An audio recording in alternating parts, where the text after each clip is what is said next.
What's up, guys, and welcome back to Jay's Tech Tips. So today we're looking at something the Verge did. It's a video they released today about the Samsung Galaxy Chromebook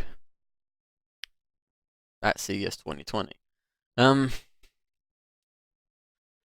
They kind of just leapt over it, the fact that it was there. Like, they kind of mentioned around the subject, but they've just skipped right over it, which is kind of very important to mention. So, don't know why I did that, but yeah, let's take a look at the video.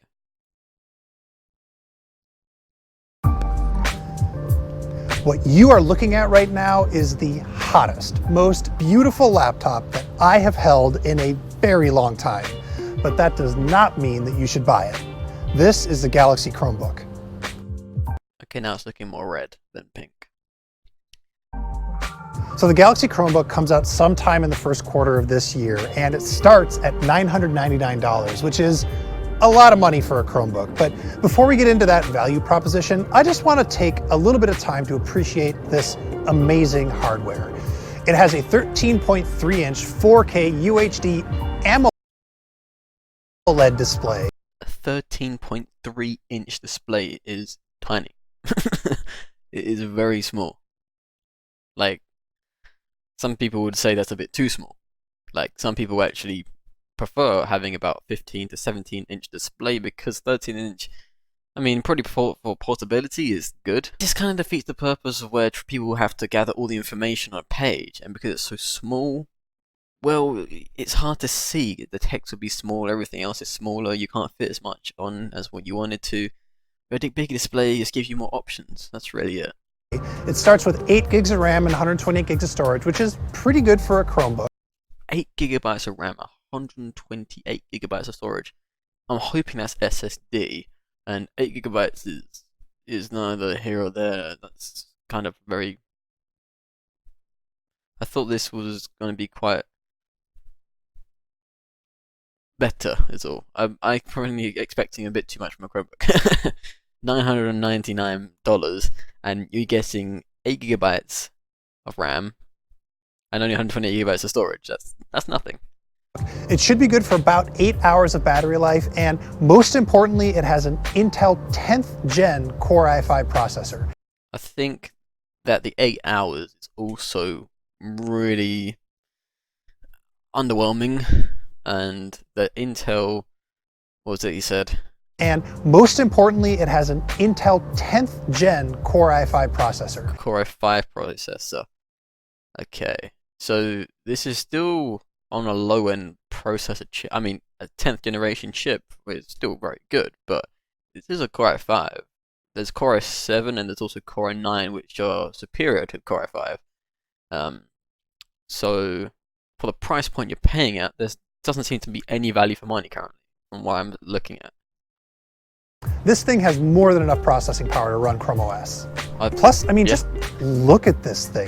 This color that you're seeing here is called Fiesta Red, and it is very intense. It also comes in a really boring gray color if you're a really boring person.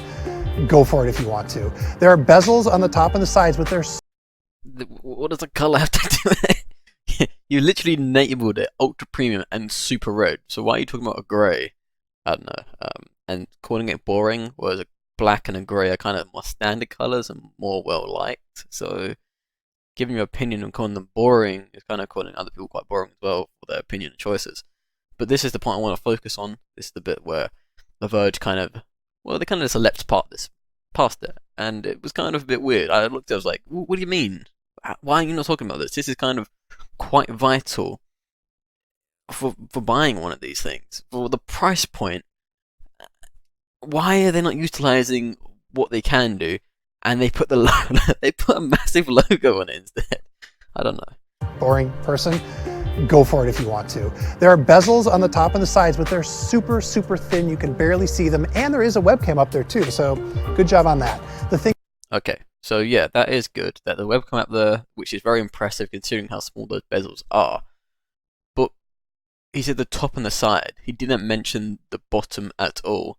And I think you guys can see pretty wide because it's such a huge bezel. They've actually got the logo Samsung imprinted down on it in like gold writing or whatever, gold text or print or It's under 10 millimeters thick, which is pretty incredible, and it's also a 2-in-1, so it folds all the way around.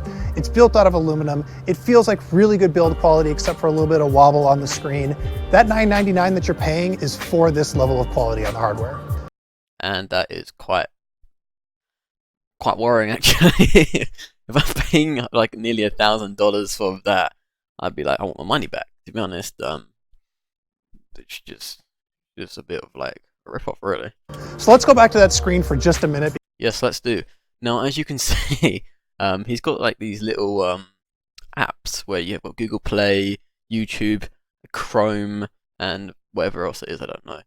And below there is the bottom bezel, and you can see how thick this bottom bezel is. It looks like the tab bar for the, I think he's got Chrome open, and you can see how thick it is. The entire top bar is the same thickness. That white bit down here is the same thickness. It appears to be, from what I can see, just guessing, as that bottom bezel. And that bottom bezel is only being used to say, it's not really clear here, but it says Samsung across there. That's it. It just says Samsung.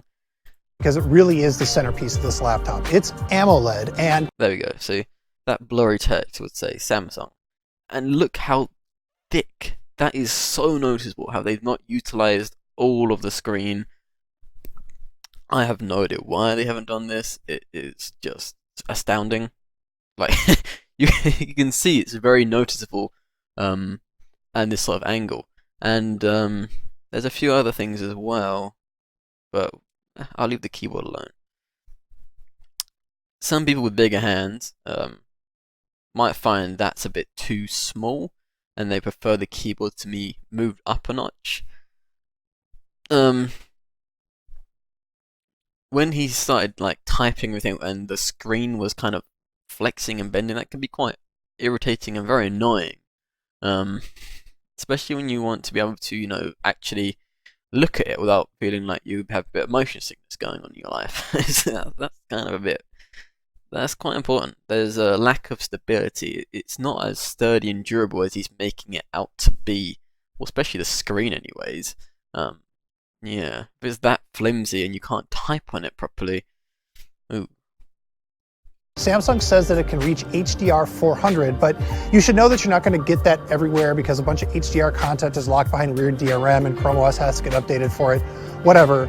It looks really, really beautiful. It is, of course, a touchscreen, and this thing has a stylus that's inside a little garage so you can pop it out and so you can draw with it. And that works about as well as it does in any other Chrome OS device, which is to say, fine. Really, my only complaint about this screen is that it's 16:9, which I don't personally like, but it seems like that's what every laptop is doing these days, so whatever. That's his only complaint. It's 16:9. Not the fact that it's got a huge arse bezel at the bottom. And there you go, guys. You can see in this sort of shot. Personally like. There you go, guys. So you can see at the very bottom, underneath this bit here, it says Samsung. That is all that's printed down there on the bottom bezel, and you can get a better feel for how thick it is from this sort of shot of the video. But it seems like that's what every laptop is doing these days, so whatever. In terms of ports, it's pretty standard for Chromebooks. There's 2 USB-C ports, and it does have a micro SD card slot for expansion. There's also an 8-megapixel camera on the deck of the keyboard, so you can use it as a camera in tablet mode if you really want to. Speaking of the deck, we should talk about the keyboard that's on the deck. This thing is only 10 millimeters thin, and so the keyboard doesn't have much room to move. So there's only, I don't know, I think it's 1.2 millimeters of key travel, which sounds bad, but it feels okay. The important thing is that Samsung is using traditional scissor switches, so it shouldn't run into the same problems as the Mac's butterfly keyboard. And when I was typing on it, it didn't sound all that loud. Again, the really only problem I noticed was that it made the screen wobble a little bit. The thing a little bit. You come back to that for that shot. Loud. Again, the really only problem. That's not a little bit. My keyboard. And when I was typing on it, it didn't sound all that loud. Again, the really only problem I noticed was that made the screen wobble a little bit. A little bit. That thing's flexing a lot back and forth. Why do you need a low resolution camera on the base of your? Why do you need it on the base where you're next to your keyboard? That's just irrelevant, Samsung. Well, I don't know what you're doing with that. Stick a camera anywhere these days, can't you? Don't know. We know that the old camera you used to have on your like Samsung Galaxy S5, 6. We'll just stick it on to our new Chromebook, was going to released in CES 2020, where we were just showcasing it, and yeah, we just stick one on there just because you know you can put a camera anywhere these days. That's why your phone will have like 20,000 cameras in the end of 2030. We don't need a camera everywhere.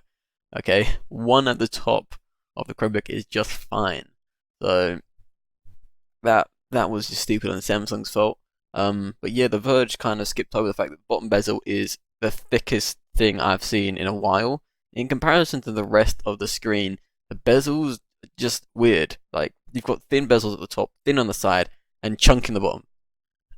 You're not utilizing that space, but putting a Samsung logo. How dumb is that, Samsung? You couldn't have been. You can put the Samsung right along here. You've got it on the back. You can put it next to your camera if you really wanted to, you know, just so people would know that it's a Samsung laptop on the front as well.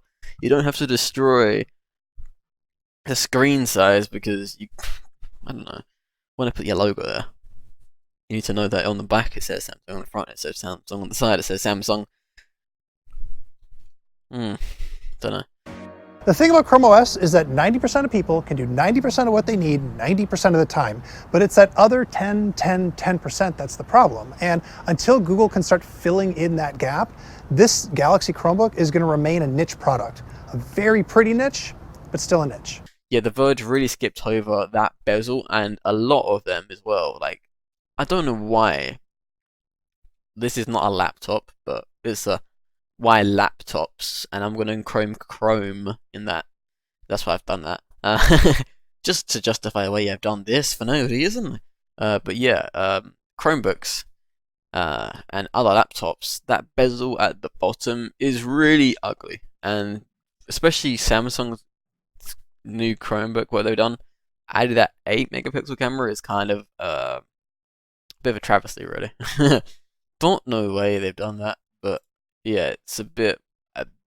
It's very weird. So thank you guys for watching, and I'll see you guys next time. I don't normally look at CES too much, but when I see something like this and they skip over something that's kind of important, like the screen size, and they didn't mention the sound quality at all, the sound quality at all, and they didn't say a few other things as well, which kind of caught me by surprise. And they actually said good things about bad things, which was kind of a bit weird. Well, they didn't say good things; they said kind of a bit indifference about it. It was like there was hardly any screen wobble when that thing was shaking, like there was an earthquake occurring, which was kind of a bit weird. So yeah, I wouldn't recommend buying this at all. I don't know how people have gone, actually that looks pretty good, I might buy that. What? Do you have money to throw away? Or something? I don't get it. And whoever bought that Pixel book, I'm sorry that you got ripped off. I should apologize, but I don't feel bad at all, because you should known by now that it was a rip-off. And you should learn from your mistakes, but you bought one anyways, and think that this is a good idea, and think it looks interesting. And you haven't learned from your mistakes. And thus, you said, really nice laptop overall. You've got our attention as well. Huh. I will go for the grey. This guy, Eerie dear, he knows the grey is better. And not the red. But $999, yes, is way too much. I think. And goodbye.